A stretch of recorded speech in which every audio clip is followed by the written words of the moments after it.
J D S ಪಕ್ಷದ ಆಕಾಂಕ್ಷಿಗಳೇ ಯಾಕಂದರೆ ಇಲ್ಲಿ ನಾವು ತಳೀಕರು, ನಾವು ಹೊಸದಿನಲ್ಲ ಇದು. ಆದ್ದರಿಂದ ನಾವು ನಮ್ಮ ತಾತನ ಕಾಲದ ಮತ್ತು ಇವೆಲ್ಲ ನಮ್ಮ ಲ್ಯಾಂಡ್ಗಳು ಇದ್ದಂಥವು. ಆದ್ದರಿಂದ ನಮಗೆ ಆಕಾಂಕ್ಷಿಯಾಗಿದ್ದೀನಿ. ನಮ್ಮ ದೇವೇಗೌಡರು, ಕುಮಾರಣ್ಣವರು ಅವರ ಆಶೀರ್ವಾದ ಇದೆ. ಅವರು ನಿನ್ನೆ ಮೀಟಿಂಗ್ ಕರೆದಿದ್ರು. ಎಲ್ಲರನ್ನೂ ಅಭಿಪ್ರಾಯ ತಗೊಂಡು ನೀನು ಜೆ ಡಿ ಎಸ್ ಪಕ್ಷಕ್ಕೆ ನಿಲ್ಲಬೇಕು ಅನ್ನೋದು ಬಲವಂತವಾಗಿ ಅವರು ಇದು ಮಾಡ್ತಾಯಿದ್ದಾರೆ. ನಾನು ಅದಕ್ಕೆ ಆಕಾಂಕ್ಷಿಯಾಗಿ ಇದ್ದೀನಿ.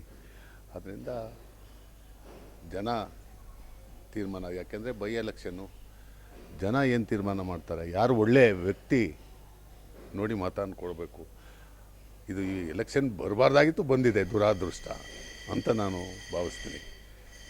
ಜೆ ಡಿ ಎಸ್ ಪಕ್ಷಕ್ಕೆ ಇಲ್ಲಿ ಈಗಾಗಲೇ ನಾವು ಒಂದು 27-28 ಸಾವಿರ ವೋಟ್ ಜೆ ಡಿ ಎಸ್ ಪಕ್ಷದ್ದು ಇದೆ.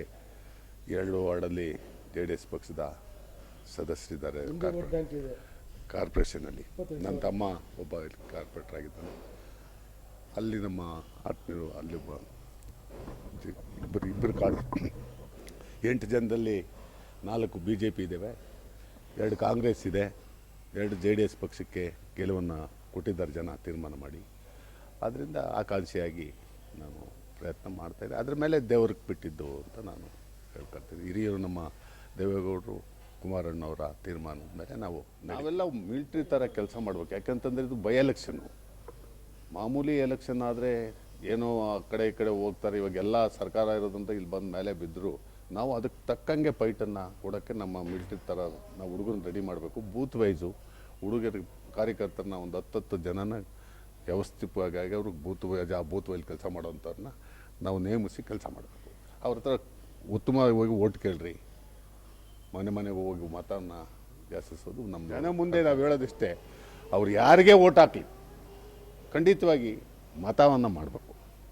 ಅವ್ರ ಹಕ್ಕನ್ನು ಚಲಾಯಿಸದೆ ಕೆಲವರು ರಜಾ ಸಿಕ್ತು ಅಂತ ಊರುಗಳಿಗೆ ಹೋಗೋದು. ಇದು ಬೆಂಗಳೂರು ಸಿಟಿಯಲ್ಲಿ, ಹಳ್ಳಿಯಲ್ಲಿ ಹೋಗಲ್ಲ. ಬೆಂಗಳೂರು ಸಿಟಿಯಲ್ಲಿ ರಜಾ ಸಿಕ್ಕಿದ್ರೆ ಸಾಕು, ಮಕ್ಕಳು ಕರ್ಕೊಂಡು ಯಾವುದೋ ಹಳ್ಳಿಗೆ ಹೋಗ್ಬಿಟ್ಟು ಊರುಗಳಿಗೆ ಹೋಗ್ತಾರೆ, FCLs. ಅದನ್ನು ಕಡ್ಡಾಯವಾಗಿ ಸರ್ಕಾರ ಅದಕ್ಕೇನಾದರೂ ಒಂದು ಧಕ್ಕೆ ತಂದು ಕಡಿವಾಣ ಹಾಕಬೇಕು ಅಂತ